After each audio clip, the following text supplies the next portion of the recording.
Hello, everyone. My name is Brendan, and welcome to Our Life in Horror. And today we're going to be doing a movie review again. This is going to be the last episode without Sam for the month, so she'll be back starting this Saturday. Actually, she's back. But today I have a wonderful panel of guests. I'm very excited to discuss Reign of Fire with everybody involved here. So let me bring them on. First, we got our wonderful temporary co-host, Beau, Mr. Critic After Dark, coming in clutch as always. Yeah, right. Last minute. And then we got Corey, Wilkie's Movies and Music. Hello. Hello, all. And then we got Rob Humphrey from Slasher Radio. Just want to take a second. Guys? We'll do a little round table, and you guys can plug all your channels, which the amazing Ryan Swayze already has up in the chat. So go ahead, whoever wants to talk first. Be my guest. You guys can go. I'll keep it rolling then. I'll just say thanks for having me on. My name's Corey. Channel is Wilkie's Movies and Music. You can find me on YouTube, on Instagram, and usually throwing some live streams out there once in a while. So talking about movies, music, or wherever else the conversation goes. I'm good at going off the rails a lot of the time. So, but yeah, that's it. Excellent. Rob, I think it's your turn. Oh, that's me. All right, sweet. You can listen to Slasher Radio. That is my podcast where we talk about horror movies. You can find us anywhere you listen to podcasts. We also have a YouTube channel. You can check that out if you want. And I also am the co-host of the Nick Effin Woo Cage Cast. You can find that wherever you listen to podcasts. We are going through Nicolas Cage's filmography in alphabet or in chronological order, rather. So that's been a lot of fun. Yeah, I've been following your reviews that you keep popping up on Letterboxd. Yep, Pig is up next. Nice. Yeah, and I'm right here as always, Critic After Dark. Usually on Brennan and Sam's channel, but I do have a channel of my own where I just watch movies and talk about them, rank them.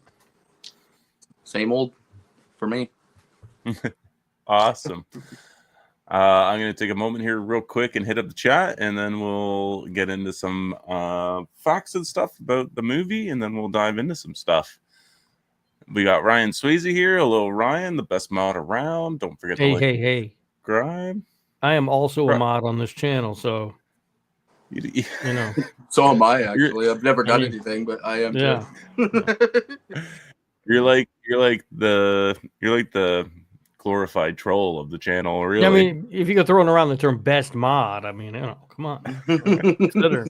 Think about it. We got Holland Oates in here. Hello, Holland. Hey, Holland. Oh, Sam's correcting me. She's back on Sunday. We got Gory Tiger. What's going on, man? Hope you're doing well. I hope everybody's having a good midweek. Happy Hump Day, everybody. It's almost over. Yeah, and it's Labor Day up here in America. Down here in America, I don't know if you guys have that up there in Canada, but we got a 3-day weekend. Yep, same thing. I get a 4-day weekend. You're always showing off. I was like, we got it so much better up here. Come on. No, for everybody else, it's 3 days. We just work extra hard to get 4 days. It usually doesn't pay out. It's supposed to rain tomorrow, so we're probably going to end up having to work like a half day on Friday anyways. So that's usually the way it goes. But let's get into some Reign of Fire talk. So this movie came out in 2002. It has a 6.2 on IMDb, a 41% on Rotten Tomatoes. It was directed by Rob Bowman. Stars Matthew McConaughey, Christian Bale, Isabel Scrupero. I don't know. I'm sorry. You're on your own on that one. Yeah, Gerard Butler. Its budget was $60 million, and it grossed $82.2 million worldwide. And the description for the movie is: in present-day London, 12-year-old Quinn watches as his mother wakes an enormous fire-breathing beast from centuries-long slumber. 20 years later, as much of the world has been scored by the beasts and its offspring, as a fire chief, Quinn is responsible for warding off the beasts and keeping the community alive. They eke out to meager existence. Weird. Into the mist comes the hotshot American Van Zan, who says he has a way to kill the beasts. So I'm very excited to talk about this movie because Corey knows I've been defending this movie for a long time. Rob's never seen the movie, and I think for the rest of us, this has been like, 10 plus years of not seeing it? At least. Maybe 20 for me. Yeah, it'd been a while. Yeah, okay. So, of course, I don't want my spoiler-free thoughts are pretty much I like this movie. That's why I chose to talk about it. I haven't seen it in quite some time. I was very excited to revisit it, and I'm very excited to show Rob this movie, even though may not be excited to hear what he has to say about it. But let's go, let's go around the table and do some spoiler-free thoughts. Yeah. I'll go next, I guess. I'm right there with you. I actually like this movie a lot. I didn't know whether I would, but I mean, how can you go wrong? It's fucking all these big, hunky ass dudes fighting dragons. It's awesome. I love it. Let's keep it simple for spoiler free. All right. Rob, not seen the movie at all. Mm-hmm. And you bought it too. I could rent it for like $5, or I could buy the Blu-ray for $8. So I spent the extra $3 and bought the Blu-ray. Yeah. Yeah. Will this be hitting the marketplace shelves tomorrow, or No, I don't will got this on my be way to kept- sell anything like that. Especially when I only paid $8 to begin with. We're not get with it. It's not worth my time to get the $3 off somebody from Facebook Marketplace. Not even $3. I'd post it for $3, and then some idiot would message me, "Will you take a quarter?" And then we go back and forth, and I'm not. This is not worth my time to mess with that. So no, I'll just hold on to it. All right. Well, what are your spoiler-free thoughts, Rob? This movie's real dumb. Like, it's real dumb. But it's also like, it's real fun. Like, it knows it's dumb. Without getting too much into, everyone knows this movie's dumb except Christian Bale, who thinks he's making an epic film. Everyone else got the assignment and knows what they're making. So it's fun. Like, I had a good time with it. Like, when I saw the runtime, I was like, this is an hour 40 or whatever it is. That feels like long for this movie. But then, like, it flew by. Like, it's a good time. But it's real stupid and it's real bad. Don't get me wrong. But it is fun. All right, Corey. Yeah, so I think I hit the same sale that Rob did because I ended up ordering the Blu-ray of it as well. I didn't actually have it on my shelf, and I was like, oh, I'll go ahead. And when I saw it was like, yeah, 8 something on Amazon, I pulled the trigger and got the Blu-ray in again. So, or not again, but got it in. But I'll say I remember enjoying this one, seeing it back in the day. I know I saw it in the theater. I think I at least rented it once after that, but it had been a really long time since I've seen it, and I still have fun with it. And I know what Rob's saying with that, but for what it is, I had a good time again with it. And I thought it, some of the effects and things I thought held up pretty decently for an early 2000s movie. So anyway, that's where I had a good time with it. All right, perfect. I'm going to hit up the chat again here real quick because Sam's chiming in. Sam at the beginning of this movie was asking me so many questions within like the first 5 minutes. Oh, did Sam watch the movie? No, okay, she did not. But she made it past the opening credit sequence, and that was about it. But like just to be like the opening sequence, she made it through. She said that she was shocked that this movie didn't take place in medieval times. She's like, the beginning of the movie, she's like, what time period is this? When is this set? Is this not in medieval times? I'm like, just watch. She's like, isn't this about dragons? I'm like, just watch the movie, girl. I mean, I was kind of shocked by that too. I mean, it takes place in the vast, distant future of 2020. Yep. I know. Make you feel old or what? Yeah. It's always great when movies do that. Oh, we're going to set it in the future. And now I'm watching it going, that was 5 years ago. Yep. Sam says she made it 35 minutes in. All right. Well, that's respectable, Sam. I'm surprised you ducked out. Like, it's not a bad, like, it's fun. Yeah. It's monsters though. Yeah. Not enough sex. Not enough sex. Yeah. Zero sex. Very few females in this movie. Yeah. It's a manly ass movie. You got to say that right out the gate. Mm-hmm. Oh, we got Jimmy Jimmy the Scottish Geek guy. Hey, Jimmy. Guy just popped in. Howdy, folks. This is a good movie, but the poster and the trailer sold us on a different movie. I don't even remember this trailer, to be honest with you. I don't either. I remember when Blu-ray was becoming a thing, and like there was shots for this movie when it came in, and there's just a single shot of like Matthew McConaughey jumping off the tower into the dragon. It was like the big Blu-ray seller. Yeah. Yeah. It's a weird Blu-ray. It's one of those ones where you pop it in and it plays like, I don't know, 7 trailers. Like it went on forever. And then the movie just starts. It doesn't even go straight to the menu. It's one of those old school ones. Yeah. You guys obviously got the same one we got, right? Yeah, that's the one. Yeah. Yep. Beyond down here. It's like an original Blu-ray release back when they were first becoming a thing. Yep. It's cool. Yeah, you think this Blu-ray would be worth like thousands of dollars since it probably hasn't been re-released since 2002. They're giving them away. They're just They haven't sold all of them that they printed in the first place. So they're they found another box out back, and so they put them on there for $8. That's wild. But with that being said, let's get into our spoiler thoughts. Beau, do you want to describe this movie off in 3 words? I didn't write 3 words down. So I'll just go with let's go with all right. I'll leave it there. I love McConaughey in this movie. Spoiler. Yep. Oh gosh, I forgot about doing that. I'll just scales, fire, and men. We were talking about the manly men. We have, I still did that scene with McConaughey coming in on the tank. I know. So there we go. Manly, scales, fire, and manly. I watched this last night, and so when it ended, it was like 1:20 a.m. So I didn't sit down and fill out all my notes or anything. So I'm going to be doing most of this just off the top of my head.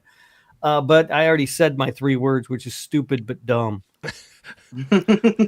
Wait, no.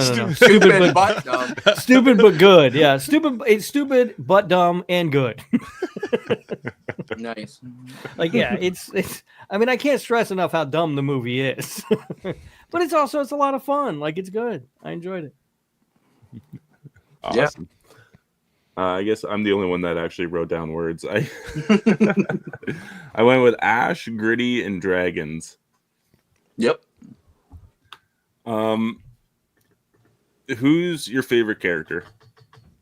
I already said mine. I think McConaughey is phenomenal in this movie.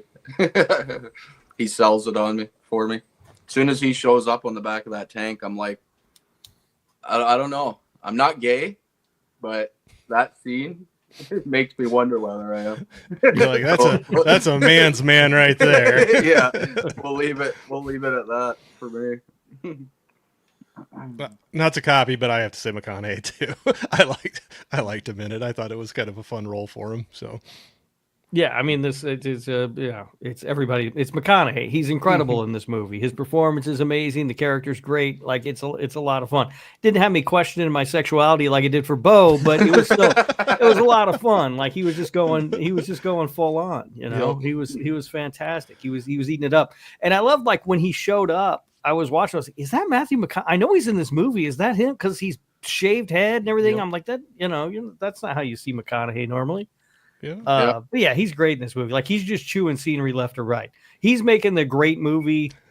He's making the kind of movie that this movie really is. Christian Bale, thinks he's doing Shakespeare in the Park or something. I will agree with you 100% on that. McConaughey's making a ridiculous action movie. Yeah. Christian Bale's going for the Academy Award. Yeah, this is like the best McConaughey acting since like TCM New Generation. Like that's it. He's at that level. Totally. I just love his character, though. I mean, he's all jacked up, shaved head, got the cigar hanging out of the side of his mouth on the back of a tank, and wielding an axe at some point. He's always sitting on it with the fucking the the gun as his dick too. Yeah. I don't know if he knows that. Like just always. Just asserting his dominance. Yeah, Yeah. he's fantastic in this movie. It's a full on like Nick Cage level performance that we get from Matthew McConaughey. It's great. Sweet. Yeah, I like that. This was at a time when like Matthew McConaughey was just doing all rom-coms, right? Yep. Probably, yeah. Yeah, I would imagine so. I don't know what else he Yeah, would have been so- doing. I didn't know for the longest time that was even Matthew McConaughey until like years later. Yeah. He looks a lot different. His voice Yeah. sounds the same. As soon as he talks, you can tell. Yeah. Yeah. Yeah, but my favorite character is also Van Zam. Such a badass name, such a badass introduction to the character. He gets so many like scene-stealing moments throughout this whole movie. And yeah, Christian Bale is basically just playing Batman again in this movie. Definitely. Pretty much. Does anybody have a least favorite character? I was gonna go. There's nobody that really like stands out as terrible, but I'm obviously gonna pick the idiot that wants to leave at the beginning with his family. Like it bugged me. I'm like, why is this guy trying to escape? Like Christian Bale's trying to create this awesome little village, and you're trying to run off with your family and get everybody killed. I'll go with that guy. I don't even remember his character name. Randall. I have that same guy. He's not trying to run away. He's just trying to pick the crops too early. Yeah, he Yeah. wants to go out and forage for food or whatever. It's he's the guy, right? He's the one you have to pick because there aren't any really terrible unless you pick the dragons. You know, I mean, there aren't any Yeah. terrible characters in the movie. So I would agree with that one completely, but just to throw a different one out there, how about at the beginning when he's when Bale's character is young and he's down in the mine or whatever, and they drill into that void before they find anything, and the guy's just like, "How about you?" He hands him the flashlight. "How about you just go in there and check what's going on?" I'm like, "Really?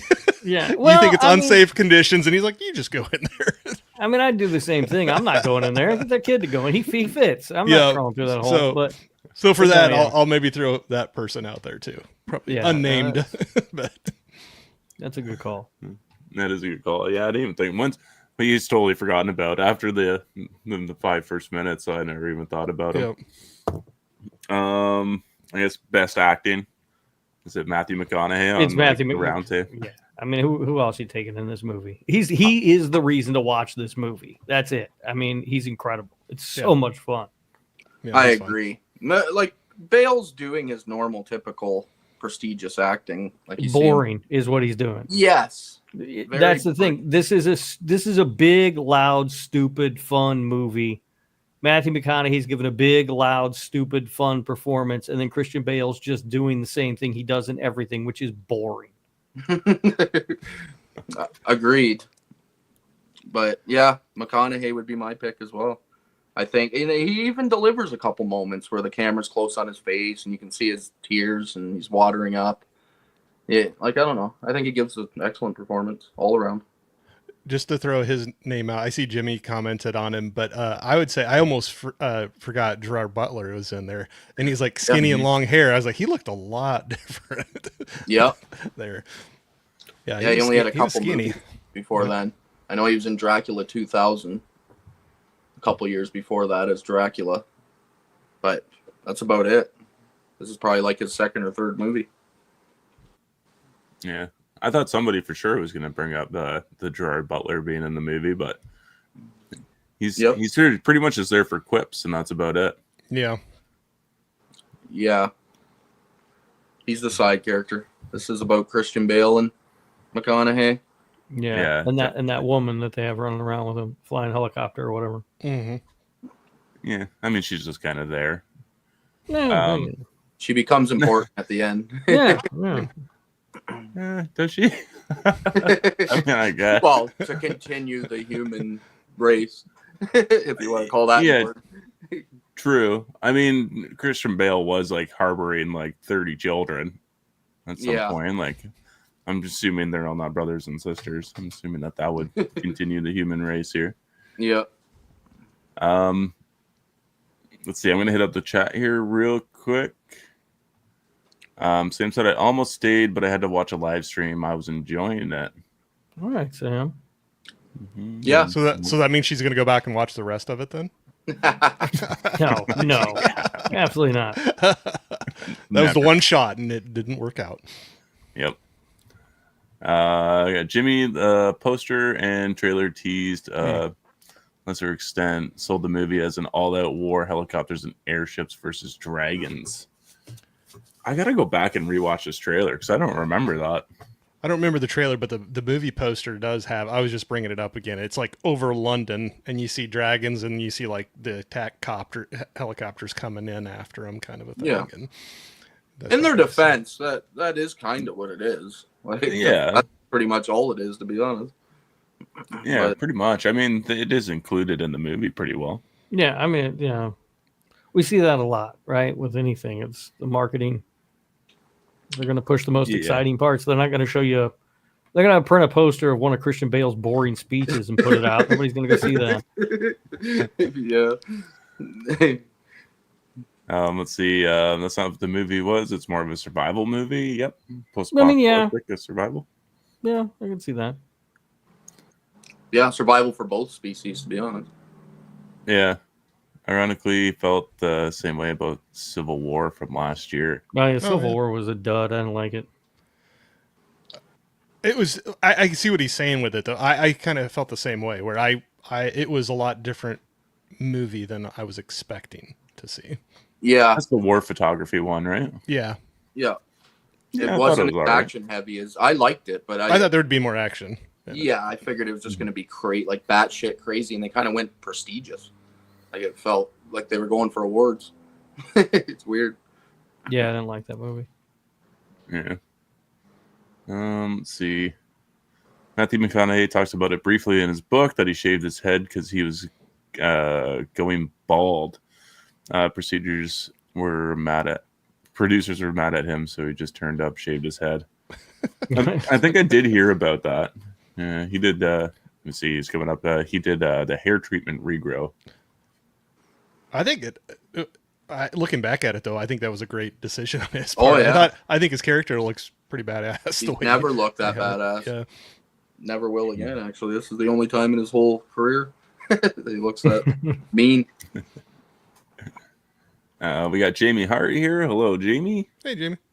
Hello, Jamie. Let's see. Gerard Butler was relegated to Star Wars reenactment. That was one thing I got to laugh about. I forgot about that part. Jamie loves Reign of Fire. It's super underrated. Awesome. Oh, I bet she Pumpkin saw it in some- theater too. she's seen everything Jamie, in the I know. theater. I know. Jamie, did you see it in theater? That's if you did, I'm that's sure she did. crazy. She sees everything. She's seen everything in the theater. This one was hard for me. I actually didn't write anything down for this category, but score. Oh, I don't remember the score for the movie. I'm trying to think about it too. It's Yeah. just it's what you expect. I did notice a few of the action scenes. They had like the typical like epic sounding scores, but it was light. It wasn't like any heavy orchestra or nothing. Yeah, I don't remember the score at all. Yeah, I honestly don't either, so that kind of shows how little it stood out for us. I guess. Yeah, like after I finished the movie, I was like filling out stuff, and I'm like, was there a score? Yeah. it was Really very don't light. Yeah. Nothing memorable, I guess. Yeah.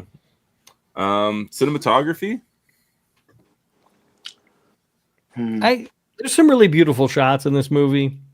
Sometimes I was actually kind of wowed at how good it looked. But then there's a lot of shots where they do that 2000s nonsense where there's like a color filter over it. There's a lot of blue in this movie, and they put a lot of color filter, a lot of blue color filter on it, and I hate that. I hate that so much with a burning passion. I don't know why everybody thought that was so cool in the early 2000s, but they have dated and ruined so many movies with that nonsense. The Ring is unwatchable if you've tried to watch it recently. It looks like they put a Sprite bottle in front of the camera and just shot straight through that. It's garbage. That's not throughout the entire film, but it pops up here and there, and every time it's like, stop it. It would have looked so much better without this nonsense on it. Okay.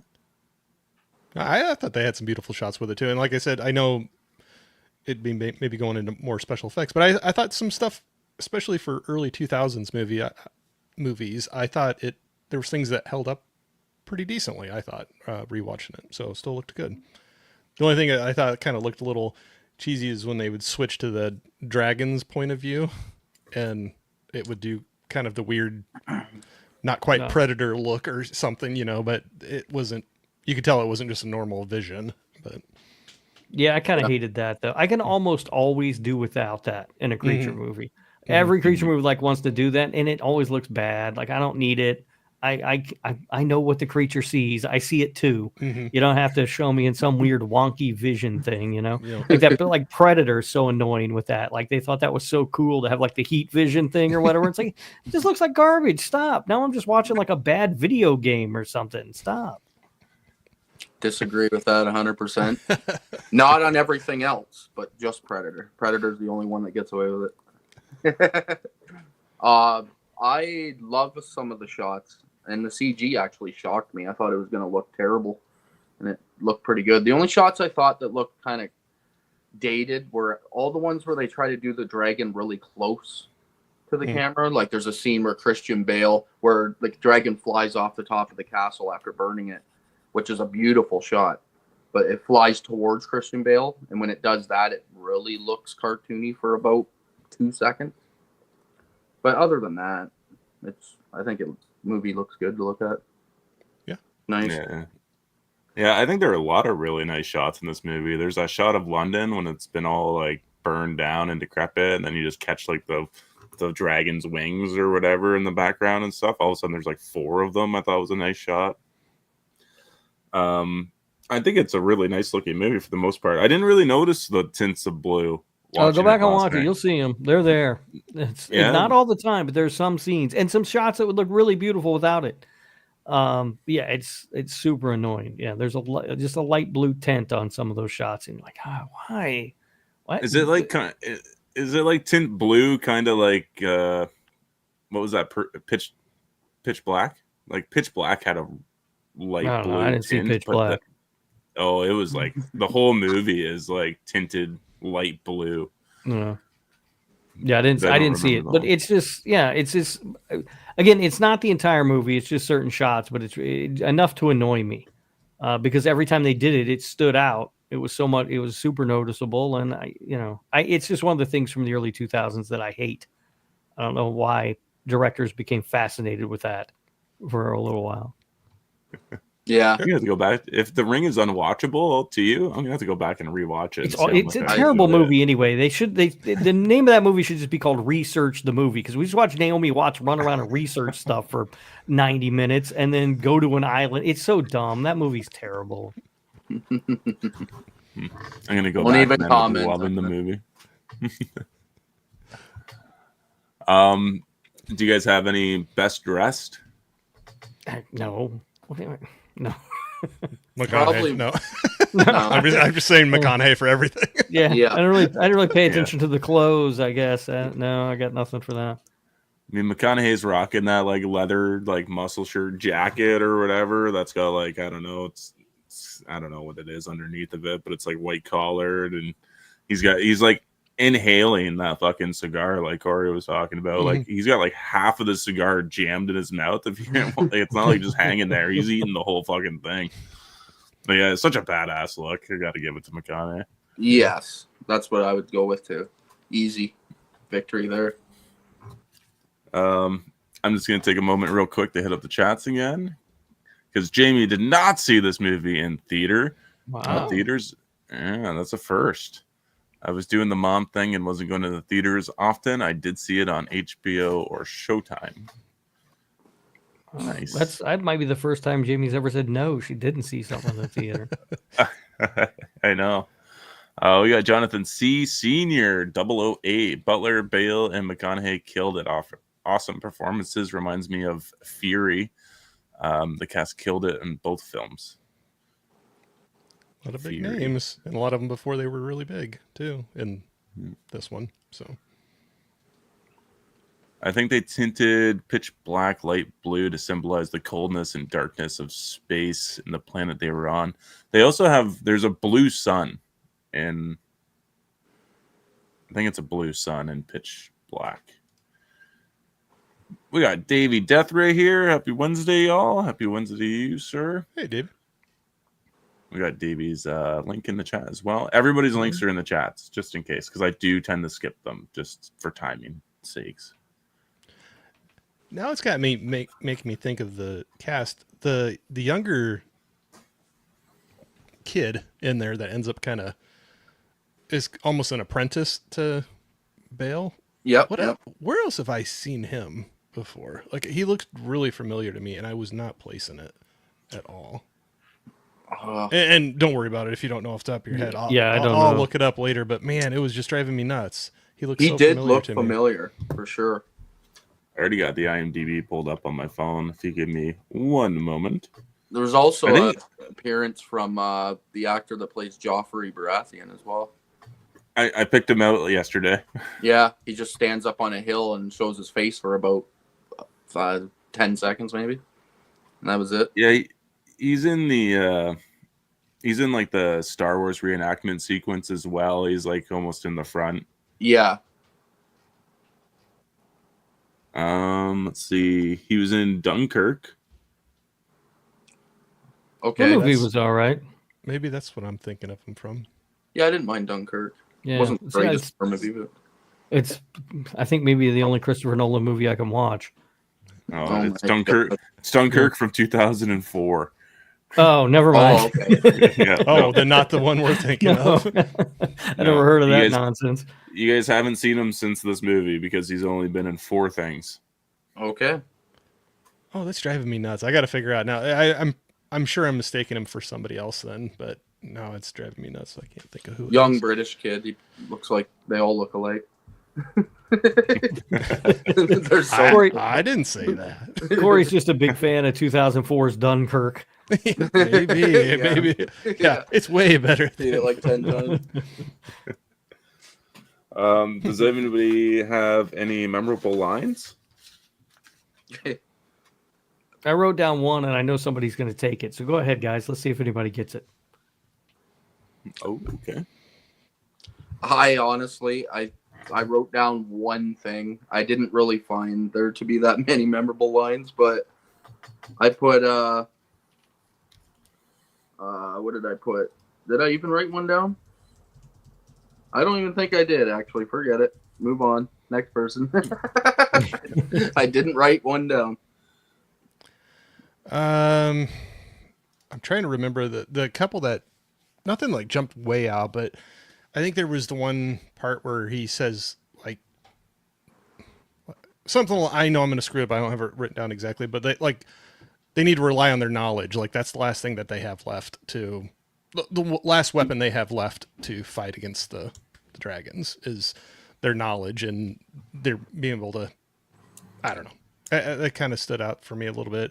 And I know I won't remember the whole thing, but that prayer, the prayer that they do with the kids after I know I'm going to,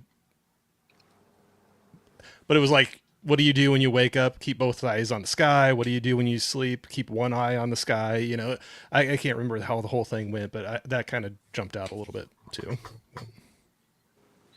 Nice. Rob, do you want me to go first to see if I got your line? Go ahead. I got 2 lines written down. So the first one is Quinn when he's young and he's talking to his mom. And he's like, I told you I haven't been smoking. I've been drinking. Yep. I just thought it was really funny. He's got quite a bunch of clips. There was a little banter between them that he had with the people going around that it was pretty good. Sorry, no, I was going to say that laugh. I made me laugh too because I couldn't remember if he was said something like it was like, yeah. She was like, "Have you been smoking?" It's like, "No, I told you I only smoke when I drink," or something like that.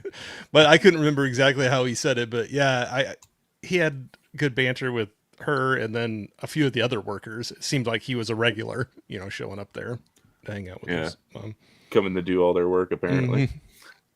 Oh, that was the other do you funny one when he was walking in there. Sorry to interrupt you, but one of the guys was like, "Are you doing the late shift tonight?" And he's like, "Well, somebody's got to have to pick up after all of you, or something like Yeah. that." The little boy was saying it to one of the workers, but anyway, sorry. No, it's okay. I got one more, Rob. Do you want me to read it real quick? Yeah, go ahead. And it is Matthew McConaughey's "Envy the country that has heroes, huh? I say pity the country that needs them." Oh, That's a good nobody one. got it. That's I'm nice, surprised yeah. nobody else had this line. I thought for sure somebody. It was the only line that I thought really stood out in the entire movie, and that's when Matthew McConaughey and his squad roll up, and the guy says, "Only thing worse than a dragon, Americans." I miss that one. Yeah, that was Yeah. funny too, actually. I did laugh, but I didn't want to write it down because I knew there's going to be a couple Americans in here. So. We're well Good aware. one. It's not like we haven't heard it before. Come on. Then he turns out to be like the best character in the movie. So, Yeah. Yeah. Does anybody have any lines disliked? I didn't write anything down for that. No. I didn't either. yeah, nothing that comes to mind for disliked. All the dialogue's pretty simplistic in this movie, I find. I guess just kind of look at the scenery type movie. Yeah. Yeah, I also didn't write anything down either. I don't think there was anything that wasn't needed in the movie, I guess. Yeah. I'm just going to take a moment here real quick and catch up on the chat. I don't think I have much to catch up on, but actually, I got nothing to catch up on. Never mind. We're good. We're good to go. All right. Sweet. Who's everybody's favorite kill? Ooh. This was a toss-up between a couple for me. Obviously, the easy pick is I'll leave to somebody else. I'll go with Gerard Butler's death, just for the more emotional impact. Like, I just thought that the door closed and the way he turns around and looks at the camera. It's like, I don't know, just a more emotional. But the obvious pick is the other one. Pretty well. Here, I'll go with a different one then. How about at the beginning? The trying to escape the mine shaft with his mom in the elevator, the lift, Yeah. and him still having troubles with his eyes almost, and he's like calling to his mom over and over again. When that, so probably her death there. I'll say that one because I was like, I remember seeing that originally. It's like, oh dang, that would be something that would definitely scar you for life, being right there and have that happen in front of you. Yep, and it does scar him for life. Yeah. Yeah. Then if nobody believe you for like the first 6 months, and then all of a sudden everybody's like, "Oh yeah, remember that kid that talked to us Yeah. in Dragon?" Yeah. Yeah. Rob, who's your favorite kill? The layup here is McConaughey. Yes. Right. I mean, it's Yeah. so awesome. Like One has to get to that. the most awesome character throughout the entire movie, and he goes out in such an awesome way, just like diving off that tower with like that axe or whatever, and he's just gonna. And it's so crazy, and it's so great. Yeah, Thinks no, he's in a it's fucking McConaughey. Marvel movie all of a sudden. Yeah, It's like, how So can you awesome. make this even more epic? He definitely went out in a blaze of glory. Mhm. At that point, he's just picking suicide really over anything else. He Yeah. didn't even try to do anything else. Yeah, because he probably could have tried to run, but maybe not. He was in a pretty trapped position. The dragon would have smoked him anyway with fire. Might He as well carries pull an out. arm. He Yeah, couldn't have like slid down the ladder or something like that. I don't know. He's been pretty badass throughout the whole movie. maybe, but hey, that wouldn't have made for a fucking finale, would it? Yeah, no, come on, it looks epic the way he went out. It was amazing. Yeah. And that Um, character is never surviving this movie. You know what I mean? Like No, that right. character is never surviving. So if he's got to go out, that's a great way for him to go. Yeah, Yeah. he's just one of those characters. You're like, he's not going to die of old age, It's Right. gonna No. be something epic like that. As soon as he rolls up on that tank, you're like, okay, this is gonna be a good death. Point. Well, since you picked that one, I'm gonna go with the convoy that's on their way to London and they're ambushed by the dragon. Yep. Okay, Smoked yeah. them all. Yeah, and he just does the one Passover and just cooks them all in one go, and that's it. Done. Yeah, Yeah, McConaughey's response to that's pretty awesome too. He just like she walks up to him and says, like, "What happened to everybody?" And he just got a handful of ash. It's like everyone's just disintegrated. Brutal. Well, he takes the cow. He like hides underneath the truck too while it's all going on. I didn't really picture that from his character too, because I didn't remember what happened to his character during that scene or what he was doing. I thought he might have been in a helicopter or something, but he just hides underneath the convoy there, and then he gets up and he's like, "Oh, they were all dead now, and it's just me. I'm the lone survivor." Like, yeah, didn't do much, but okay. An epic failure. Yeah. Does anybody have any least favorite kills? It's hard because I like how you're not gonna love a dragon kill. You know, it's like they're just kind of awesome by nature. So no, not really. Like I liked all of it. It was awesome. Yeah, I'm in the same boat. There's nothing that stands out as terrible when it comes to the kills. Yeah, that's a copy, but I'm same thing. Like nothing really jumped out as like, oh, that was stupid.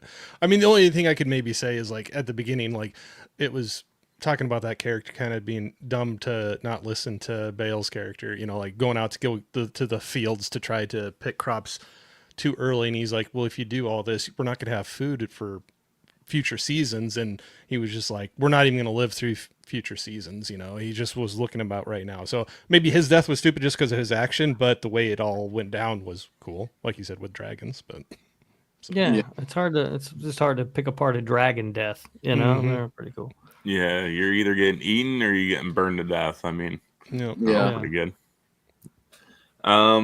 I think this is like a big topic for this movie, but I'm not gonna say gore, but I'll say special effects. What do you guys think? How do they hold up for you? I thought overall they still held up pretty well. For early 2000s movies, they get a lot of grief with some of the crappy CGI stuff. I think, I'm not saying it was perfect, but I thought some of it still held up really well. I can see, Beau, what you were talking about when the dragons got up close, but a lot of the shots, like the flying shots, where they're out in the awesome. way, yeah, and then you know when they're coming in for the firebomb, basically, and hitting that stuff. I thought a lot of that looked pretty good, and I know we already kind of said this before too, but and I think Rob, you were agreeing with it as well, is that when they do we got to make sure you're looking out of the dragon's eyes, and they make that wonky vision thing to show that. I don't think that held up really well, but overall, I think it did. Yeah, same here. I was expecting it to look bad. I was expecting it to be like really lackluster and not show the dragons like hardly at all. That's kind of what I was assuming. And then there was lots of awesome scenes, like you're saying, where they're far away. When you're seeing like sky views or looking up at the dragon standing on the castle, for example, those views look awesome. They're like modern day graphics. Yeah, just a couple that are lackluster. Yeah, I agree. I thought it looked way better than I thought it was going to. Like I was expecting this to look like some video game from the PlayStation 2. Like I just thought it was going to look like trash. That's what I thought. But it looks. I mean, the effects in this look better than a lot of movies look now. I mean, it looks really good. They hold up really well. And Beau's right. Like up close, maybe not so much, but some of those shots just look incredible. And yeah, they did a really good job with those effects. Yeah, I definitely agree. I actually think that like the end sequence when it's just the three of them battling the large dragon and it's on the ground and it's kind of like slithering, moving around, I think it looks way better than some of the movies. I think it looks better than some of the Marvel movies that have come out recently in some years. Yep. Yeah. I would not argue that. Like it blows my mind that we go back and look at movies that were made so CGI heavy in the early times, and it's like compare it to what we get now, and it's just like, what happened? Why are we going back in time all of a sudden? Because whoever was hired to do the special effects, obviously, Richard Hoover, obviously he knows what he's doing because he was nailing modern day shit. So, yeah, he did a great job. And yeah, bad special effects drive me nuts too. Every time I see a movie that has bad special, I'm just like, are you kidding me? Jurassic Park came out 20 plus years ago. All right, there's no reason your movie looks like this. It's true. Yeah, I think that's like the gold standard of holding up over time. Jurassic Yeah. Park. Yeah. Yeah, but I can understand. But even like talking about this one where it looks better than some modern movies that you're seeing, and yeah, it's just like why can't if they were able to accomplish it back then, and I don't think this was the biggest budget movie of the world, kind of a thing either, and they still figured a way to pull it off decently or beyond decently. If it's 23 years later and it still holds up pretty good. It's amazing that a modern movie can't copy what they did, kind of a thing. Like, how did they accomplish it back then for less money? Yeah, they're doing it on like fucking Windows 98. Yeah, exactly. Come on. And yes, 32 years. Thank you, Davey. I was way too tired to even try to do math. But yeah, Jurassic Park 32 years ago. And it still I looks know. incredible. Mhm. So when you go to the theater and see a movie and it looks like garbage, just remember that. There's no excuse. No. Put some damn work into it. And you got to think this movie is like 60 million. What most Marvel movies are $200 million to make minimum, at least. Yeah. And I Yeah, can tell you, it 60 looked million. way better than Black Panther's fucking special effects. I'm just gonna say hi to a couple people here real quick. We got Gene. Hello, Gene. Hello. Sam is saying the mom's death was so sad. Yeah, it was. I didn't really know that we- character. I didn't care. we got Frank's Media and Reviews. Hello, Frank. What's going on, buddy? Frank. Hey. And that's it. And yeah, he already came out with JP. Jurassic Park is 32 years old. Yeah. Yeah, actually, Jurassic Park came out the year I was born. Wow, Hey, you're but- a child. Not Yeah, must to be that. interrupt again, but I'll say I see like 13 watching and about 7 likes. You know, it'd be really cool if we could get the likes into double digits. That'd be super awesome. If you want to like throw a little love over towards Brendan there. Let's do it. Let's do it. Let's get those likes up. Thanks, Corey. I always forget to like shamelessly gotta plug sell myself. you. I gotta sell you. It's Yeah. easier to do it for somebody else than yourself. So, but anyway, sorry. What were you saying? How old were you when the movie came out? He was born the year it I came was out. born that year. I saw that in the theater. I was in high school. Yeah, I was Or also rule. in high school. Yeah. Yeah. Wow. Oh, how old are you? I would have been, was it 93? I Yeah. would have been 8. So I probably seen it in the theater too. I just don't like fully remember. So yeah, 8 years You old. came out, yeah, you saw that at like the perfect age to see that movie for sure. Yeah. Yeah. Oh, it's one of Oh, my favorite, like top, it's probably top 10 for me of all time. So yeah, it would have been obviously a perfect age. Nice. I saw it Oh, at the was drive-in. Nice. Oh, That'd be a fun one yeah. to drive in. Yeah. Beau was going to be a future paleontologist after seeing that movie at the age of 8, because I know I was as well. Let's see, Jimmy saw Jurassic Park 7 times at the cinema the summer it came out. Wow. They did well. A lot of people. repeat Jamie watched saw it. Jurassic Park in theaters. Of course you did. Let's see, Sam, I watched it in bunk beds with my friend years later after it came out. They had a Yeah, I lot don't more. remember. Oh, sorry. Go ahead. Oh, I was just gonna say I don't remember when I watched it. I just remember it was the VHS was at my grandmother's house, and I ended up watching it there all the time. So I don't remember. Well, I think that was back in the day when they got a lot more repeat visits to the theater from people because you knew it was Yeah. going to be like 6 months to a year before you were going to be able to rent the thing. It Yeah. wouldn't come out on a streaming service or be available to rent for quite a while. And then, or at least around us, I always talk about this. We had so many more theaters, and a lot of them were older ones, but they would be called like the second run theaters. I where- loved those. yeah, so you for Yeah. like a buck or two, you could go see the older ones after they moved out of the main theater and the new ones came in. Those second run theaters, you Yeah. could, and that's where I did that a lot too. Where it was like you saw it the second, third, fourth time or whatever. Yeah. We had a second run theater right by where I lived in college, and it had 4 screens in it. And there'd be a Saturday. It was $2 for a ticket. I'd just go over and I'd see all 4 movies that they were showing. Just even if I didn't want to see it, it was a great way to spend a Saturday. If I had anything else going on, it cost me $8. Yep. I had a couple times where I just had some time to kill, and I'd already seen the movie like 4 times, and Yeah. I knew I didn't have enough time to see the whole thing. But for like $1 or $2, I was like, well, Yeah, who cares? I'll jump in for a little bit, and then Yeah. when I need to go, I'll go. But Yeah, those second run theaters were great. I miss them. What Right. are second run theaters? Beau, did you any second run theater? Is that I don't know. Well- It's a Canadian thing. No, we don't So- get a whole lot of movie theaters in Canada. Like every city has like one. Oh, we used to have No. a bunch of them, but yeah, it was like the older theaters. So like the main theater that got the brand new big release. So when Jurassic Park first came out, there'd be like those theaters. I'd get that, and it'd run its course. And when it was time that they were going to move it off there to get the new movies into that theater, they had some older theaters. They usually were smaller, not as fancy, but that's okay because it was a lot less expensive.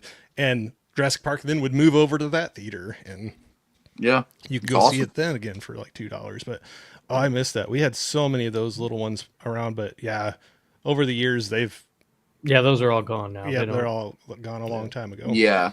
Just Yeah. the big dogs. I remember the big thing at the second run theater was on Tuesday. It was only $1.50 to see a movie, and the line would be around the building. And I never understood that because it was only $2 to go any other day. Why would they wait that long line to save 50 Say cents? Yeah, that's great. Watching your pennies there. Yeah, ours Yeah, has a exactly. cheap night as well. Like on Tuesdays, it's like $4 cheaper here per Yeah. person, which is that adds up when you're doing a whole family. But Costs more to buy the popcorn than it does the ticket. yeah, I know. They get in there and it's like, oh, this turned into $70 for the four of us. Yeah, it's like the same price for like the tickets alone. Like when we go, because we go to that big theater in Waterloo or whatever, that's 40 minutes away. But when Yep. we come to watch it, when I go watch a movie in Woodstock here, it's half the price. Yeah. It's because it's a smaller theater, and I'm like, oh my Oh, God. Yeah. our theater here looks like fucking Gotham City. Yeah. It's fucked, man. All the posters on the wall are like leaning sideways. The glass is smashed. You go in the front door, and they had a whole bunch of like old game machines and bubble machines, and it's all just caution taped off. Like it's fucking ghetto. Chairs are all ripped to shreds when you go to sit in them. You just make sure to sit in the back row so you got the back against the wall, you know, when you're Pretty much, yeah.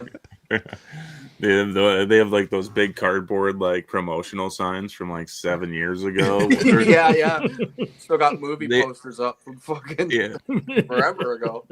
Yeah, What they the had heck? Insidious the Red Door like promotional stuff up since that movie came out. I think they just took it down not that long ago because Oh, it's that's been sitting been there quite a forever. while Nice. ago.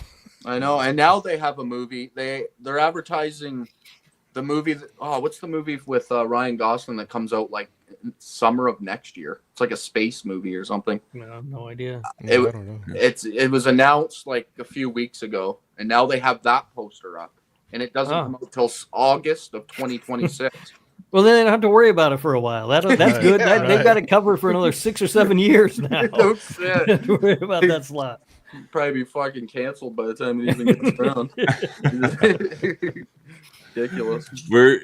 Were you going to the theater, Beau, when they were doing random trailers from like the pandemic era? Because we would go see a few horror movies just You like get a couple older of years ones. ago, and they would play the Conjuring, The Devil Made Me Do It Yeah. trailer every time. I think we saw like 3 movies, and that was the only upcoming trailer. And I'm like, this movie came out like fucking 4 Yeah. years ago. What's happening? Yeah, well, every movie did so bad during that time, right? So they're just Yeah. like, wonder if people have even seen this. Oh, there, Jimmy remembered it. Hail Mary. Yeah. Yeah, that's the Ryan Gosling one. No. Okay, yeah, Hail Mary. That's Hail it. Yep. Mary. I couldn't think of the name. And I'm right there with Sam. I am spoiled now. I can't go to the ones that aren't the reclining Oh, You know, recliners yeah. now, because you never have anybody's head in your way. They're Yeah. like stadium seated enough that you never have anybody's head blocking your vision. And I'm not even that tall of a person, but at the regular old seating, my knees are against the seat in front of me. It feels like, and I'm not even that tall of a person, so I couldn't Yep. imagine if. I've never been to one of those. It's always been like hard seats where your ass is so numb by the time you Oh. leave. You get up Yeah. and it's like, oh my That's- god. It's hard I to used to have a movie theater right by my house, and it was like one of the old ones, and I would go there all the time. And then I moved, and there was another theater, and I thought no one's ever at this theater over here, and I was like, oh, it's got to be a piece of crap, but it's literally like 4 minutes from my front door to the theater. And so I was like, all right, I'm going to go check it out. It's got to be a rundown piece. It is one of the nicest movie theaters I have ever been in. It's always super clean. It's got the nice recliners. It's super comfortable. They've got the excellent sound. The picture always looks great. I have no idea. No one ever goes to this theater. It's a mystery. I can't figure it out. Huh. That's cool, though. Well, now you know to go to that one, right? Yeah, yeah, go there. That's where I go see every movie. Yeah. Nice. We also got Prince hopping in here. Hello, Prince. Hey, Prince. Hey, Prince. And Swift just joined the chat too. What's up, family? How you doing, Swifty? Hey, Swift. Let's see if there's anything else. Got a question here from Jonathan. What popcorn buckets are you looking forward to in the next 4 months? I don't know, that Toxic Avenger one. There's one that looks kind of cool. It just looks like it's like a toxic waste bucket. That one looks kind of cool. I don't know though. I haven't really paid much attention to them. I don't think this other theater that I go to now, the real nice one, it's like a small regional chain, so they don't really get a lot of those. So I haven't been paying attention to them. I mean, I picked up some over the years, but I'm kind of out of that game now because I'm not going to the big chains anymore. That's the same with me. The only chain that we have around us now is more of a regional, and they just don't get into the popcorn bucket. Same here in Woodstock, where we live. Our theater, I don't think they've ever gotten a popcorn bucket here. I think you guys I've never seen one here. Kitchener or something, one of the bigger cities. Oh yeah. Now that I say that, they do have one they're advertising. I went out to their website just to look, but they do have one coming out that's for The Conjuring. The Annabelle one? Yeah, it looks kind of creepy. The doll's like hugging the bucket. That one's kind of creepy. But they normally don't, like, hardly ever have popcorn buckets at the thing. But. Yeah, I don't think this theater over here ever has them either. When I do go to a Regal or something, I'll usually take a look at them and see what they've got, if they got anything left over or whatever. But I just don't go there as often. Yeah, I think we only got one, which was the Beetlejuice one with the sandworm or whatever wrapped around the bucket. And we've just never seen one before, so we were like, yeah, sure, we'll get it. Yeah, I've got the 2 Alien Romulus ones behind me here. Yeah, I've seen those. Oh, nice. Yeah. And then over here on my other shelf, I've got Nosferatu and one of the Ghostbusters ones, but I don't. Nice. Both of every time I got those though, it was just I showed up to the movie and they had them, except for the one Alien when I went to a theater specifically to get it. Yeah, you and 800,000 other people, because those things were badass, man. Those things are so cool. Yeah, but I don't get them anymore. Well, you guys ready to hop back into this movie? Yeah. Oh yeah, Sorry. we were talking about a movie, weren't we? I'm always good about going off the rails. Yeah, so are me and Beau. Our streams the last few days have been like 2.5 hours. Like, yeah, I prefer not scripted. Yeah. Yep. Storyline and pacing. I want Rob to go first because I want to know the dumbness of this movie. Give me some examples. I mean, this is overall dumb. Like, the whole concept is really just dumb. I mean, when you think about it, it's just dragons and guys fighting dragons. And I mean, it's the ultimate, like, when I say dumb, I don't mean that in a bad way. It's just a turn your brain off popcorn movie. Like, it's stupid, right? Like, there's no like greater meaning or message or anything you're going to take away from this movie unless you really dig in to try and find one. You know what I mean? And that's okay. Like, it's just dumb entertainment. There's nothing wrong with that. The story's fun. Like, it's a good time. Like, it's, and the pacing is great. Like I said, I was a little unsure about the hour 40 whatever runtime. I was like, all right, this should be a 90-minute movie. It went that extra 10 minutes, but it flew by. Like, there was no problem with it at all. It's paced really well. Yeah. Agreed. I agree. Same thing. It's I understand. Like, it is just a turn your brain off dumb movie, and no meaning to it. Just like you're saying, like, it's just like, let's just watch some dudes fight some dragons for an hour and a half. This is a weird thing to say, but I actually wish that it was like 2 hours. I wish I got just a little more. Like, when it finished, I don't know. I was like, yeah, I guess that's good enough. You don't need any sort of more character development or something. I don't know. I don't know what I want. Maybe just an even more epic dragon. at some point, and it would have been even better for me. Like just the biggest one. The male didn't feel big enough to me. Yeah. Like I don't know. Like I've seen Game of Thrones. Like Daenerys is riding a dragon as big as a skyscraper building. Like I want to see something like that, especially if it's the end all be all dragon, or How to Train Your Dragon. That's actually what popped into my head was How to Train Your Dragon when they Yes. had the one at the end is just like the And all the other mega dragons one. I don't spend a lot of time thinking about the size of males. Yeah. Oh, that made me think of there was another quote when they were talking about the one male or whatever. I think one of them they say something like, "I don't know, when I'm running away from them, I don't usually turn back and look at the plumbing. I don't forget to look at the plumbing," so, or something like that. Because like, have you ever noticed any males or something like that? Anyway, sorry. Yeah, that Christian Bale delivered that one. That was a good one. Yeah, I think it's fine. Storyline and pacing. Yeah, I think it's really good. Yeah, the pacing I thought went really well. It hooked me in, but like I know what you're saying there, Rob. Yeah, like, you know, there's these people with a mine in London area just are unlucky enough to hit a pocket of slumbering dragons, and then the rest is history. You know, kind of a thing. Yeah. So, but no, I thought it kept moving along. It kept me interested, and it was pushing 2 hours, like hour 40 or something, or hour 47, something like that. Yeah. But it didn't. It didn't feel. I don't think it overstayed its welcome. I didn't. I wasn't pausing it to see how much time was left of it. You know, kind of a thing. So. Yeah, I'm the same way. It feels. I think the pacing's really great. Like I think you get just enough time with the humans before some dragon stuff happens, and then it just kind of continues that cycle. But I think it's really well done. Yeah, and I think if they'd spent more time on character development, I don't know that I would have liked it anymore. If they had added another big battle, then maybe I would have totally been in. But I don't need to know too much about these people. It's fine. Yeah, that's why I corrected myself when I said that. Yeah. More of another big dragon battle or something.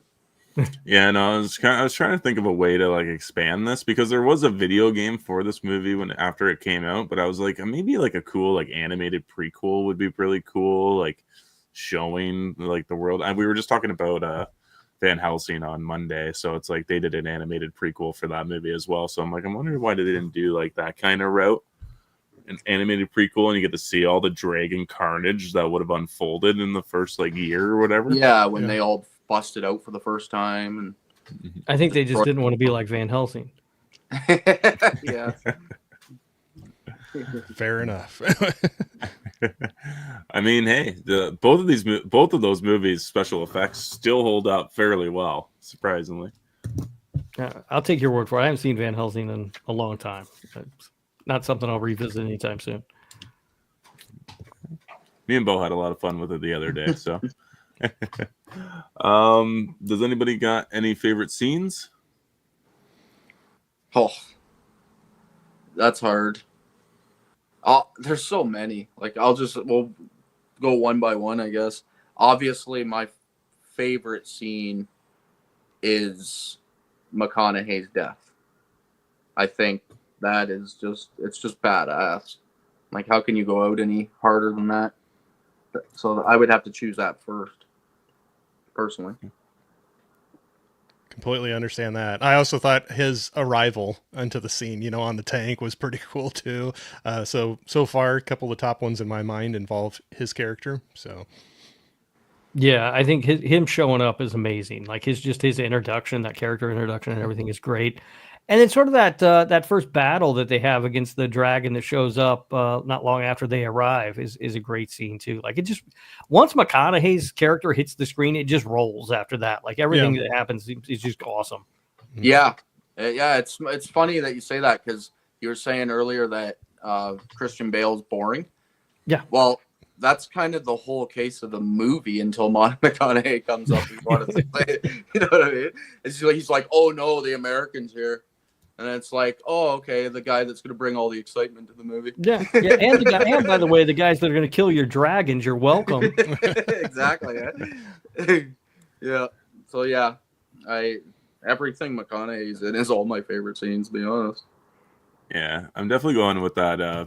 Like what Jimmy was saying here, that first Dragon Slay scene where they're doing the the helo drop or whatever, I think is so cool. It reminded me of Godzilla 20 whatever that came out, 2016, 14, when they have the red flares and stuff. It reminded me of like an early version of that, and I thought it held up fairly well, especially with just the adrenaline rushing and stuff like that. So I thought it was a pretty sweet sequence.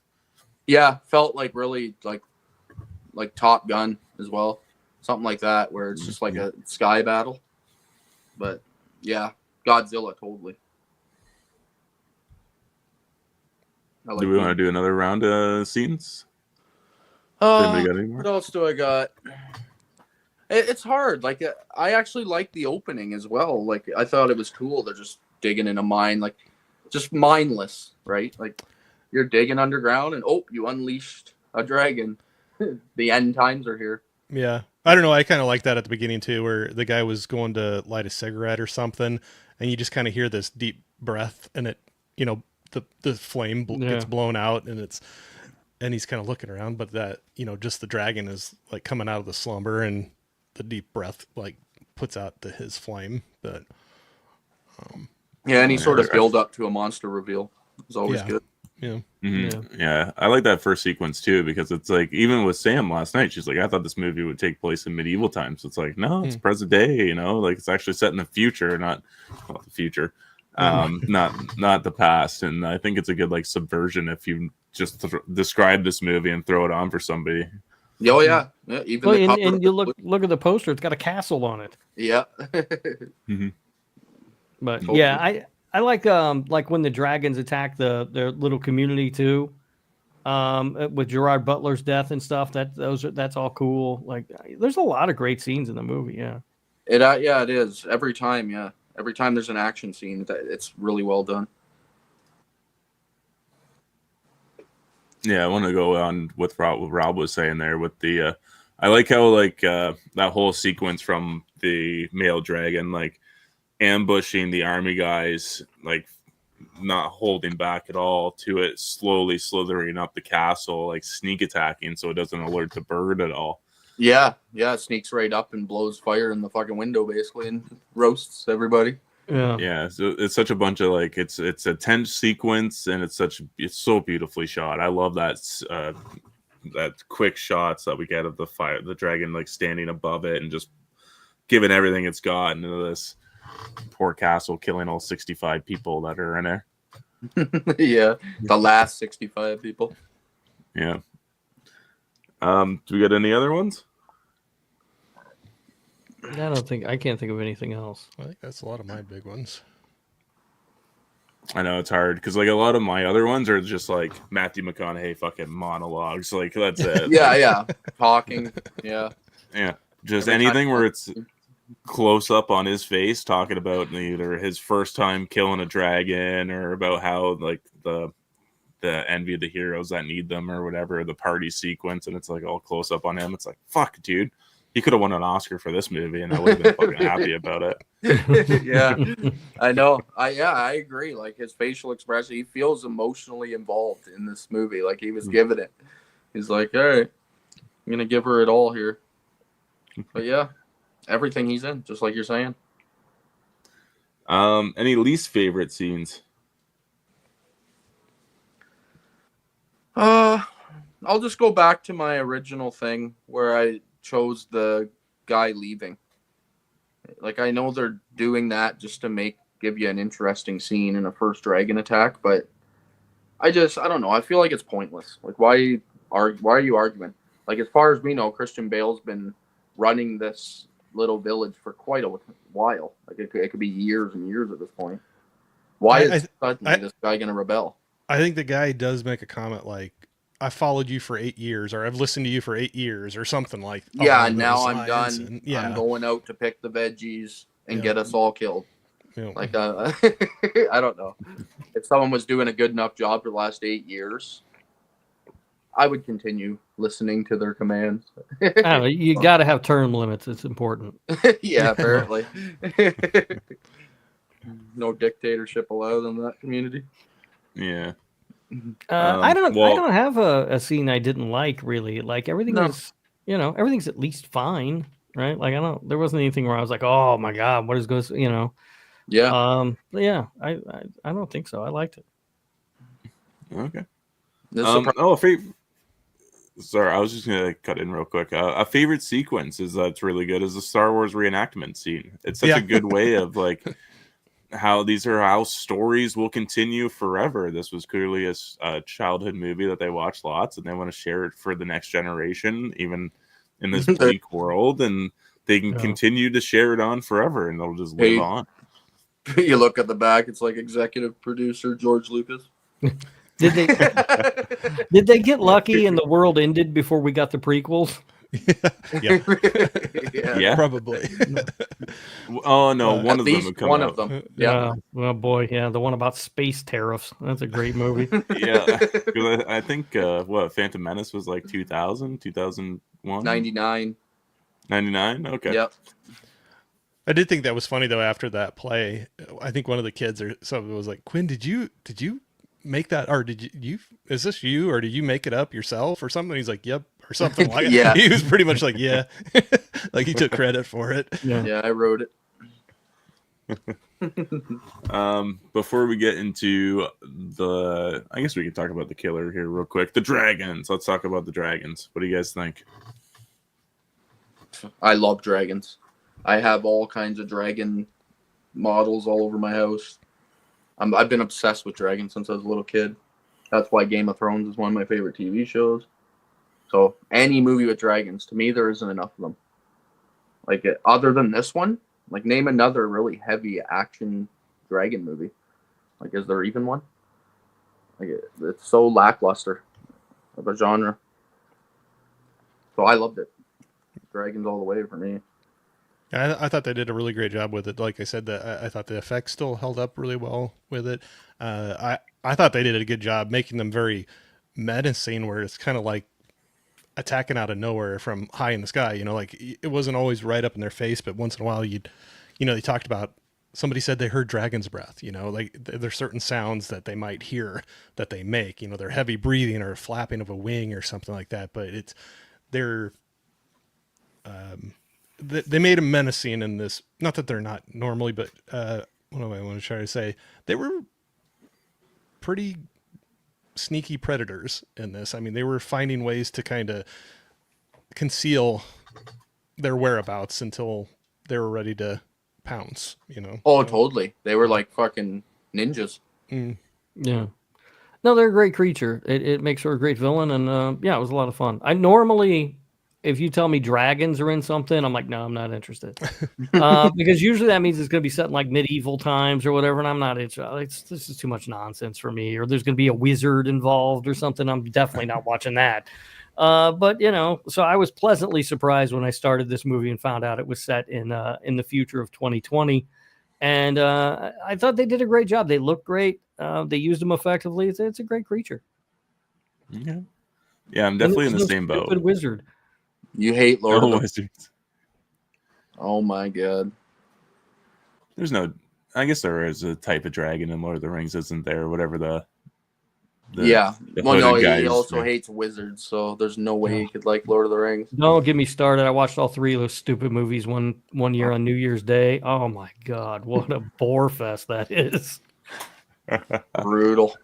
Hot takes. Look out. And Bilbo Baggins is the worst, by the way. That idiot causes the whole problem because he's stupid and doesn't realize what he's got. Moron. Don't even get me started. He's got the most powerful wing in the world, and he's using it to do like party tricks. Like, you idiot. True. I'll agree with that. I haven't seen those movies in so long. I know I will overwatch them as a kid, so I just haven't had any desire to rewatch them. But I've been debating on going back and maybe checking them out. They're just I watched the entire 13-hour trilogy once a year. Oh wow! Yeah. Just stare out your window and watch people walk around the neighborhood for 13 hours. It's the same thing. I've actually only seen the first one. So wow. There you go. Oh, you didn't see the really good ones. That's what I've been told. They're like, well, if you made it through the first one, you got to watch the next two. There are no really good ones. That's the trick. I'm pretty sure the Two Towers, I think, was like a really good one. I can't really remember Return of the King all that much.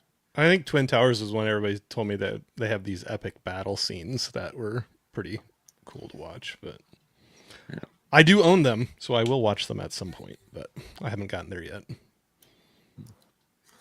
Awesome. Well, I'm going to take a minute to just quickly take a look here through the chat. Prince is saying Bald McConaughey was a bizarre look in this movie, but we all think it's badass. Yeah. Yep. Prince is also saying Ring of Fire. I call it How to Slay Your Dragon. Ooh, spicy. The first dragon sequence. Let me see. I watched all 3 extended editions back in the cinema. Back to back. That's a long, I hope you had a recliner. That's a long stretch. Yeah. Scottish Geek Guy also says Two Towers is his favorite. I think that's the one I saw in theaters, so maybe that one's my favorite. I won't even get into Lord of the Rings. That's like an hour conversation. Whole nother stream there, huh? Yeah. That's why I'm just keeping quiet. Let's see. Jonathan, do you guys think they should remake Ring of Fire someday?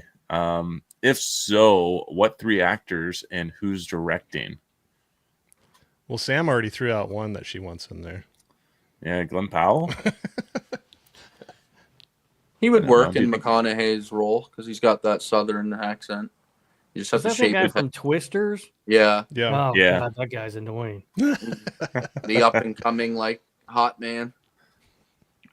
Yeah, but do you think Glenn Powell could hold this sort of No, badassery? no, I don't. Yeah, we don't even know what that guy looks like with a shaved head. He's too pretty boy, I think. McConaughey does look rough. So, I don't know. I don't think you can recast his role. I mean, It's weird. the problem is I'm an old man now, and I don't know the name of a lot of young actors. Me neither. So, I'm just like, well, I would put Arnold Schwarzenegger in it, but that's stupid because he's 1,000 years old. You know? Yeah. These young people come up, and I'm just like, I don't know who the hell you're Because there is talking no about. movie stars now. Yeah, They all do like 2 movies and then they're done. And then 2 movies and they're done. There's nobody that's like everybody. There's nobody that's putting asses in seats just by them being in it. yeah. And I mean, as far as who's directing it, like if you're going to remake this, who would direct it? I don't know. They don't really make great action movies anymore, do they? Like Not very often. Not a big grand scale. And somebody who's going to remake this is going to have to be a great action director, and I don't know who that would be. And Disney, I believe, owns it now. So it'd be Disney doing it. Yeah, I don't. I don't know about that. No? I think Fox just distributed it here. I don't know if they have the overall worldwide rights on it. And after so long, it goes back to the original creator anyways. So Yeah. they clearly aren't going to do anything with this property, I bet. Touchstone Pictures made it.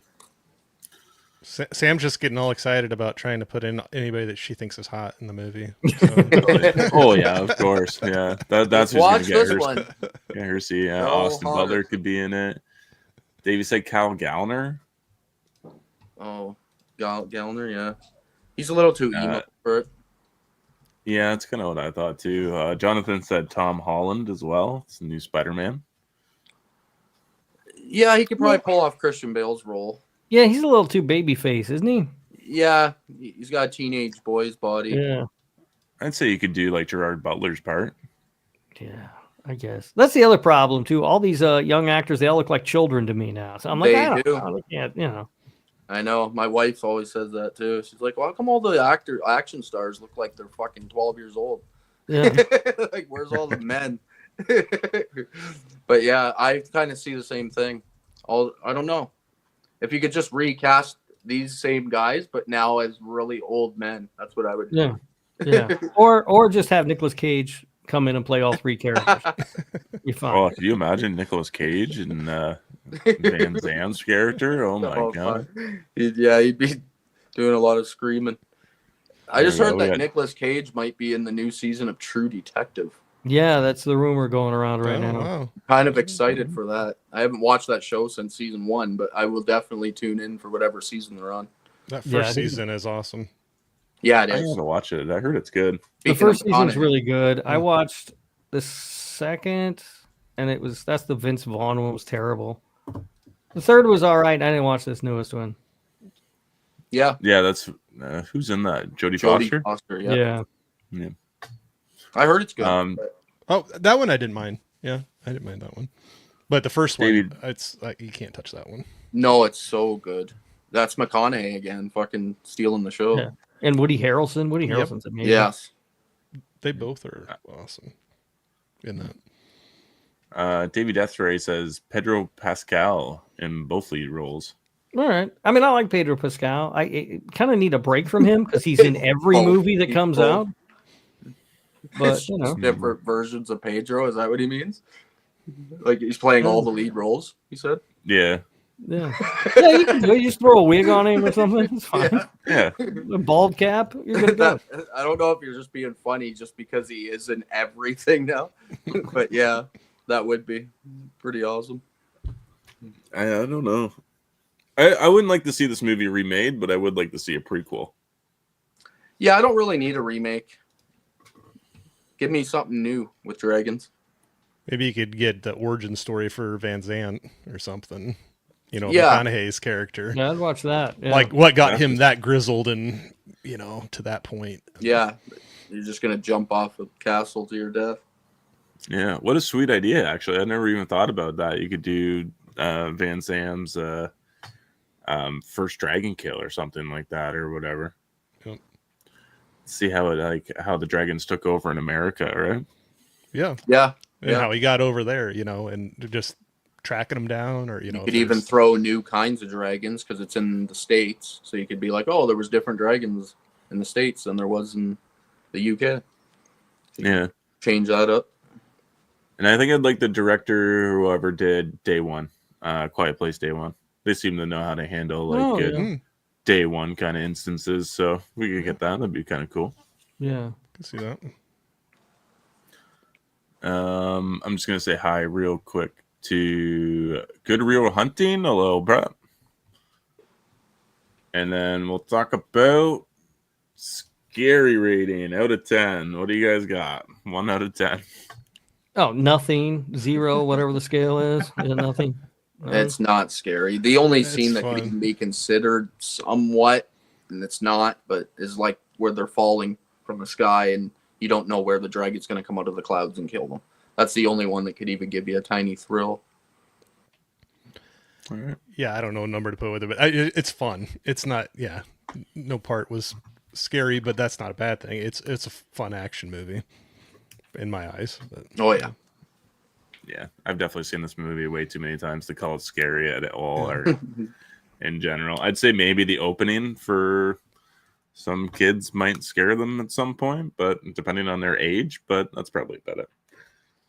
Rewatchability, and would you recommend this movie? I don't know if I'd recommend it. I don't know who I'd recommend it to. And I don't know if I'll here's how I see the rewatchability playing out. In about 5 to 10 years, I'm going to be going through my Blu-rays on a shelf and go, oh, here's that stupid movie Brendan made me buy. And then I'm like, oh, I'll watch it and I'll put it on and I'll enjoy it and then I'll put it back. So I don't know that I'll rush to rewatch it again. And as far as recommending it, I don't know if it's like the kind of movie that any of my friends would like, I don't think it's a bad movie. Like if you know somebody who's really into a dragon sort of action movie, then yeah, it's perfect. But I don't know those kind of people. You know one, as I'm sitting right here. Hey, Beau, watch Rain of Fire. Yeah. but and this is not a knock on the movie, but this is the kind of movie I like for later at night, just to relax, kind of a movie you have fun. It doesn't ask a ton of you, and I don't mean that in a bad way, but it's just fun action. So I could see some of my friends kind of throw that out as a suggestion. It's it's kind of there was the other night and I didn't know what I wanted to watch. I threw in Commando again, or Oh, well, how many times have Commando. I seen Commando, or something like that, but it's like, it's fun. I knew I was going to have a fun time with it. And if I don't make it all the way through it, it's okay. Cause I've seen it a million times before. Yeah. And I think Rain of Fire, I could do that again. I could throw that in now that I own it. I could see throwing that in again, just some night. I just want to have some fun. And, yeah, I could see recommending it as a fun action movie. Commando's next level amazing, though. Yeah. Oh, yeah. Sorry I not I to was throw gonna that out say there, but you it's can't like, fuck with Arnold's one-liners. yep. But that's like one of those I can just like throw in anytime that, especially if I don't know if I'm going to make it through a whole movie, I'll put something in that I just know I'll have fun for however much time I'm spending with it. Yeah, I'm in the same boat as you guys. I agree with Rob. I don't find I'll probably not watch this for another 15 years. I'm gonna be honest, even though I've said how much I love it, but I think I'm probably good. I've seen it now. And as far as recommending it, I don't know. I don't know who I would recommend it to either. I don't know anybody that likes fantasy, manly ass men movies. So, yeah, I would recommend it if I knew somebody to recommend it to. But that's it. Yeah. Rewatchability, I'll probably watch it again in like 5 years or so, for sure, for me. Recommend? Yeah, I'd probably recommend it to some people. Anybody asking about what I watched the other day, if they're any interest in it, I'll definitely say, yeah, absolutely go for it. But it is kind of a hard one to recommend because every time I talk, like I've had this craving to watch this movie for like the last 3 years. And then I have this guy at work that liked this movie a lot too, and he played the video game. So like every time I would talk to him about it, somebody would overhear it and be like, "Oh, what's that?" And then we'd get into this huge long discussion about it, and then it'd convince somebody else to watch it. And so it's a dragon movie set in the year 2020 where they're driving tanks through broken down castles. It's like, what? That makes me curious about the game, though. I never played it. I never played it. So Nope. I'm kind of Didn't curious if even know it it was existed. any good or not. I can't remember. He played it. He said it wasn't bad. He said you basically you'd catch the dragons in nets and then you'd shoot them out of the sky and stuff like that. I can't remember. Yeah, it would have had to been like Nintendo 64, PlayStation 2 era. So, yeah, around that time. Yeah, I never played it. Didn't even know it existed. I didn't either.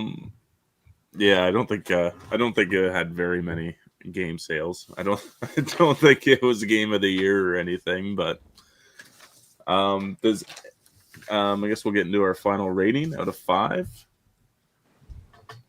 We'll let Rob go first because I already know his. Yeah, I gave it a 2.5. It's right in the middle. Like, it's fun.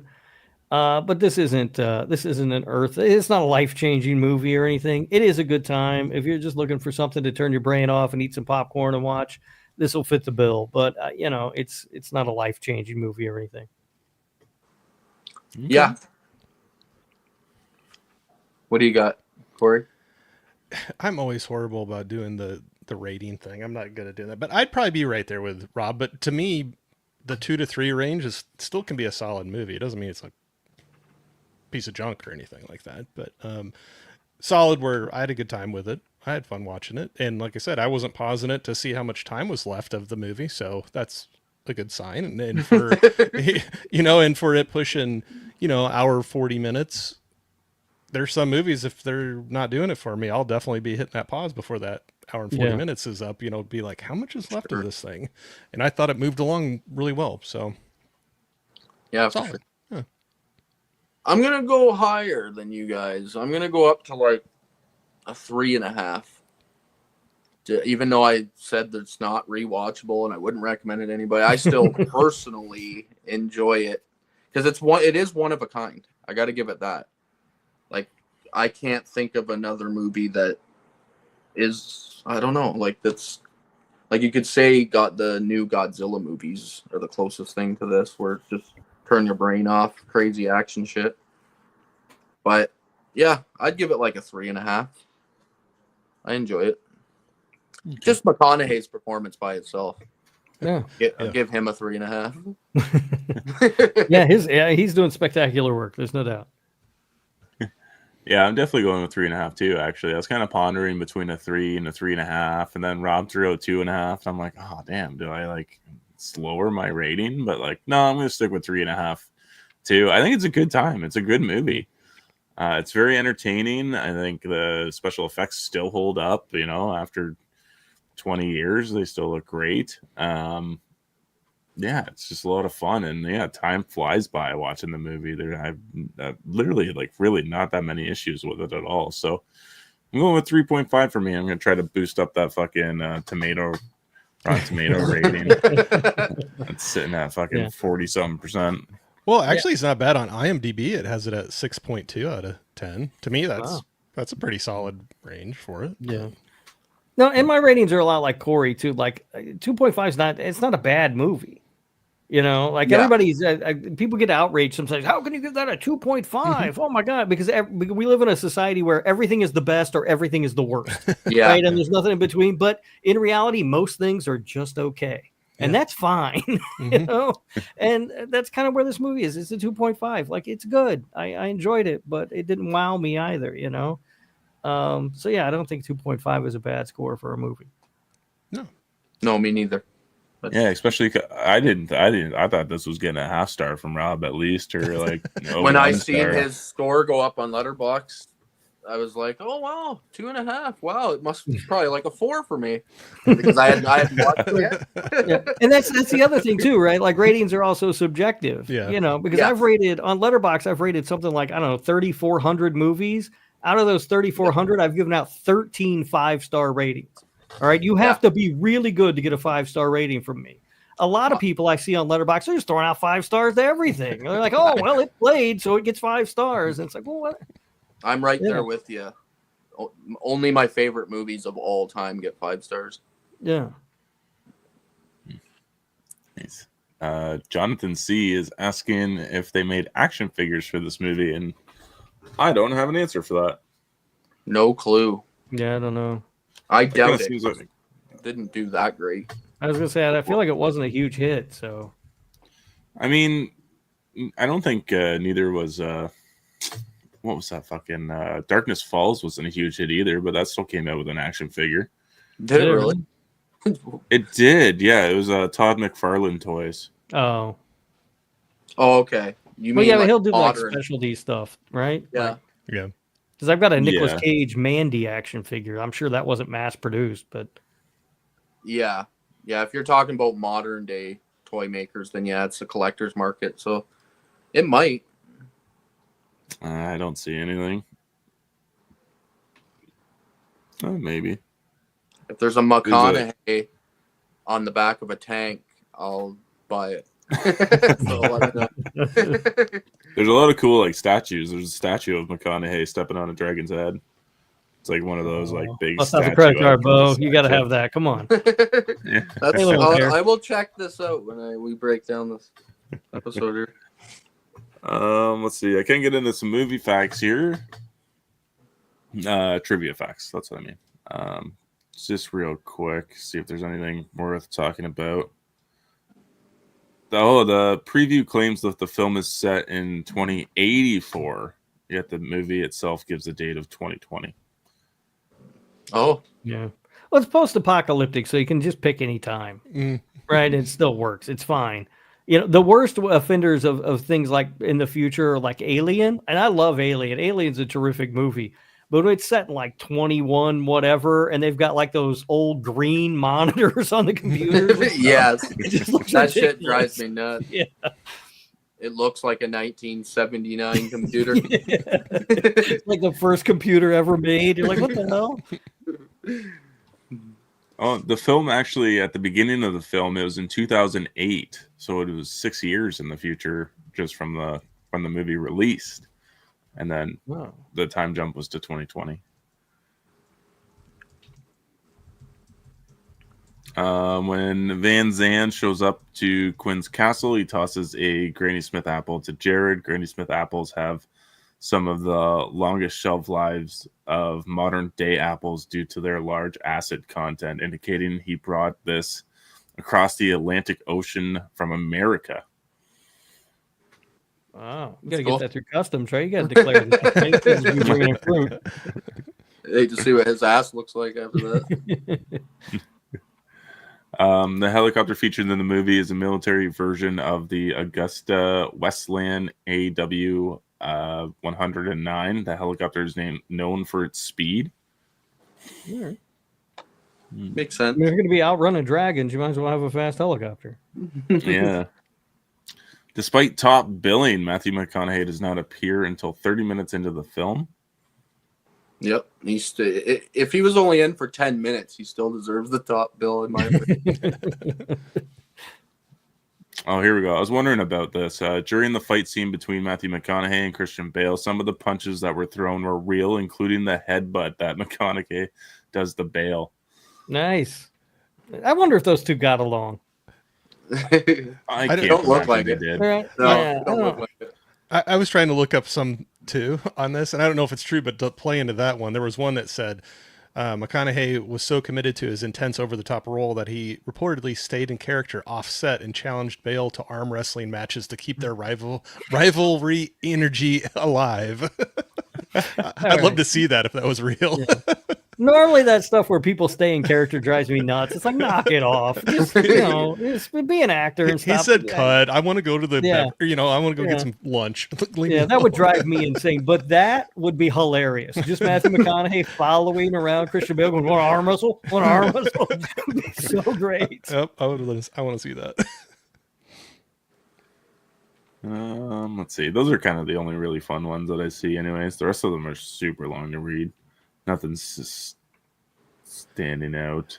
That's what sometimes when you look up these things, I don't know how true they are or anything. But like this other one, they said the film was originally pitched as a more of a medieval dragon story, but the modern apocalypse twist was added to make it stand out. Yeah, thank God for that. They probably would have had some stupid wizard or something in the medieval one. I don't know. I mean, I'm glad that they said it in the future day and like at least in present time. Like I like the use of like they're still using technology if they can. Like they're running the water through whatever to create a sprinkler system. Mm-hmm. Yeah. Which is pretty smart.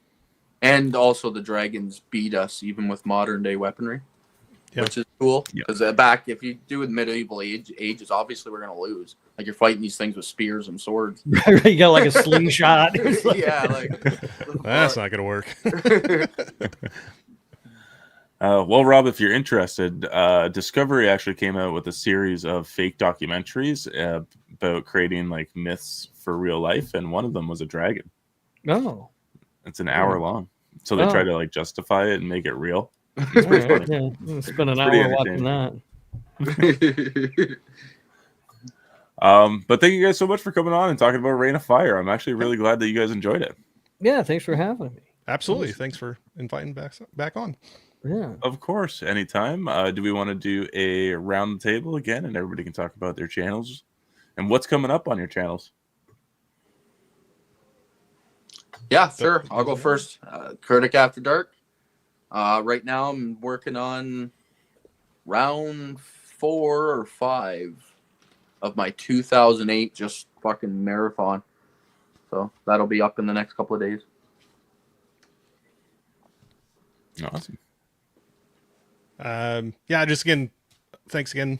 My name's Corey, Wilkie's Movies and Music. I got a few things lined up. I've actually been hitting a lot of people's channels lately, so that's kind of fun to, sit back and not have to run the show and just chit chat. So again, thanks for having me on for this. I know I'm on tomorrow night. Good friend Netters Network, going to be hanging out there on her channel, and then next week I'm going to be on Horror with Nadia, her channel. Oh, nice. We're going to be going over the season finale of The Institute, the series based off of Stephen King's novel. So that is wrapping up, and then I believe next week I'm going to have a few people on. We're going to be doing a creature feature, talking about some of our favorite creature feature movies. So whether it's real life animals or maybe not so real life animals, but we're going to go around and just talk about some fun movies that we enjoy in that genre or ones that we think need a little more love. So we'll be hanging out and doing that Friday. Awesome. You can listen to my podcast, Slasher Radio, wherever you find podcasts. We also have a YouTube channel. I have very little, next to nothing to do with the YouTube channel. My co-hosts don't trust me with access to the YouTube channel because they know I just like to click on things and see what happens, and they're pretty sure I'll delete the entire thing on accident.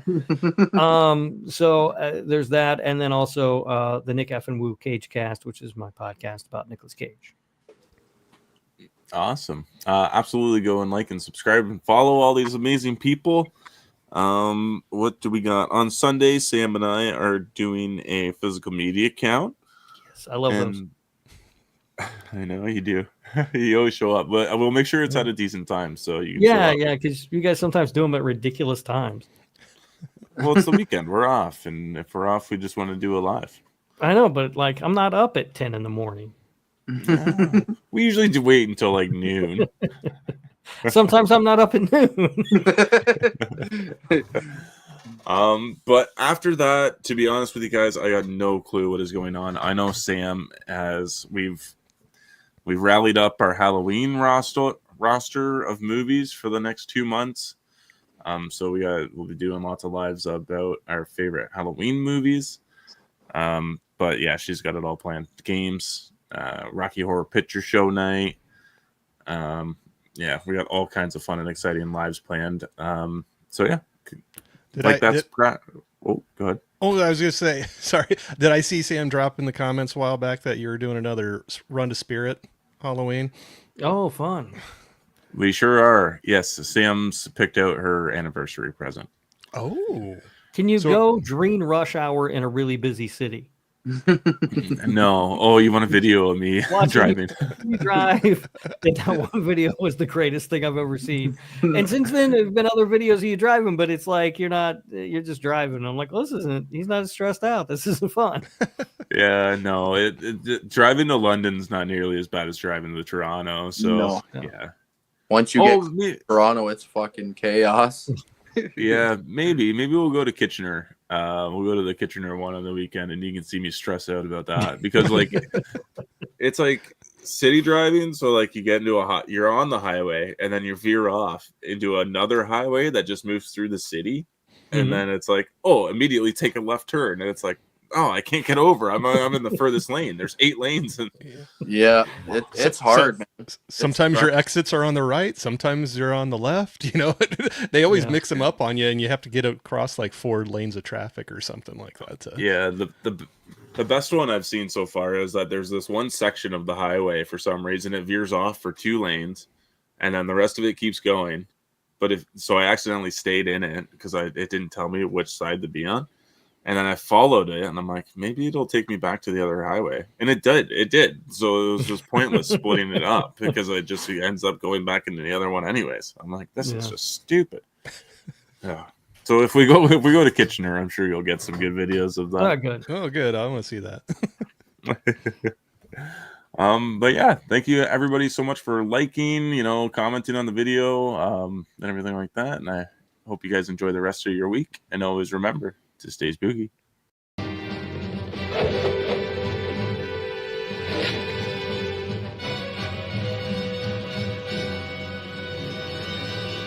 Groovy.